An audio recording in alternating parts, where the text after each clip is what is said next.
Okay, now in Exodus 12:8 it says, "And they shall eat the flesh that night." That is on the night of the 14th.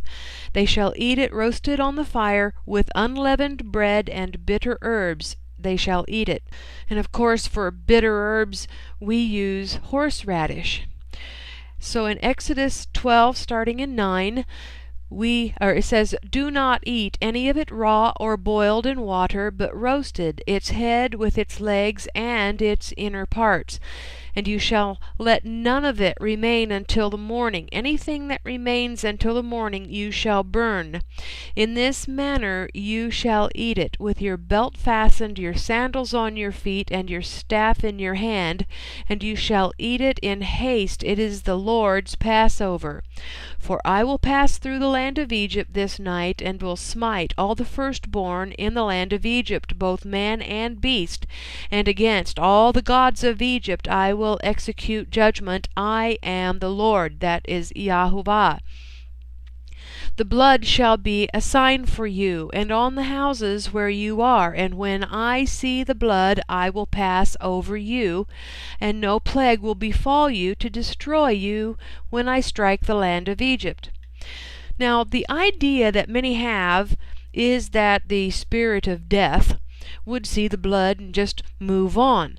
But this is not talking about the spirit of death. This is talking about God moving through the land of Egypt, not a death angel. But the real sense of this is that God actually hovered over the homes where the blood was seen on the doorposts. His spirit then became a protective covering, not moving on then to let the house be exposed. Now, why do I think the same thing that some scholars also think when translating Pesach as hover rather than pass? Why do I think that's more correct? Well, you've probably heard that some scholars translate Pesach as cover or hover, right? Why do they do this? Well, the reason is this. In Genesis, the phrase pass over has to do with the wind, something that comes and goes. It just moves along like what some people think happened at Pesach. But in Genesis, the term is abar, meaning to transition, and it occurs and it's translated as Passover in Genesis 8:1, Genesis 31:52, Genesis 32:16, and Genesis 33:14. But the word in Exodus for pass is not abar. It is Pesach, and it is Strong's number 6452. Now, it's a primitive root word, and initially it does mean to hop, but there is another thing that it means, which is to hesitate. It also means to limp. It means to dance. It means to halt, to become lame, leap, or pass over. Now, that's Pesach, and that's what they translate into the word pass.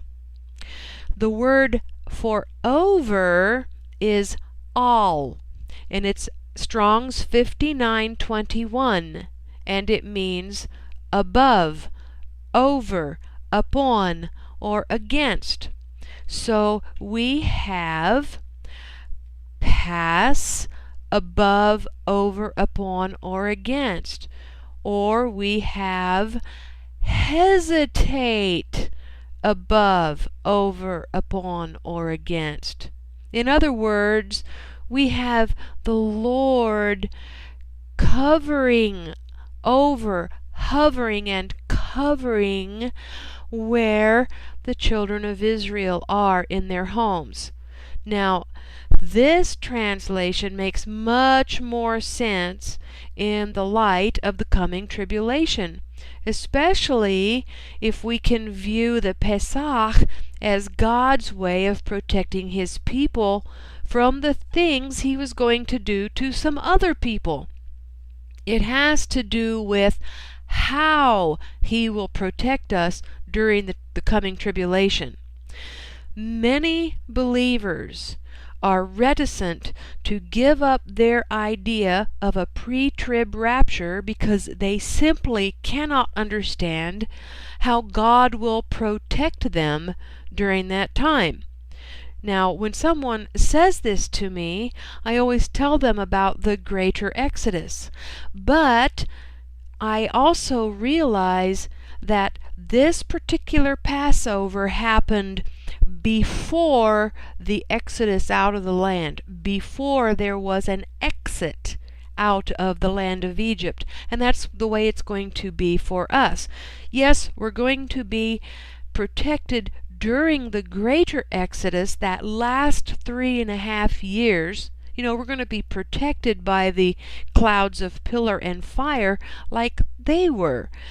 But what about just prior to that, when there's the most danger for God's people? Because you're still in the land and Pharaoh is getting angrier and angrier. And so there's this real danger of him coming after his people if the Lord does not strike first. Well, how does that protection happen? Well, because you have the blood of the Lamb on the doorposts of your heart. He will hover over you.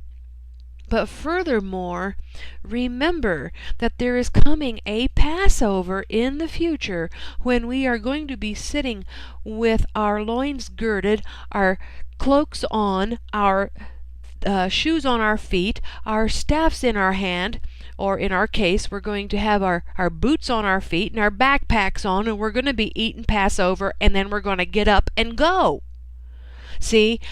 But it's that Passover night when we're all gathered together in our little small dwellings that the Lord is going to hover over us to protect us from that danger, whatever is going to happen that night, so that we can get out of there and go into the wilderness to be protected by the pillars of cloud and fire. Now, I know you've heard this before. There is a Hebrew letter that looks like a door frame. It's called the Chet, and its numerical value is 8. And in Hebrew gematria, 8 is the number of new beginnings. So Yeshua's blood gives us a new beginning. Plus, when we keep Pesach, we renew our commitment to His blood and its covering or hovering over us.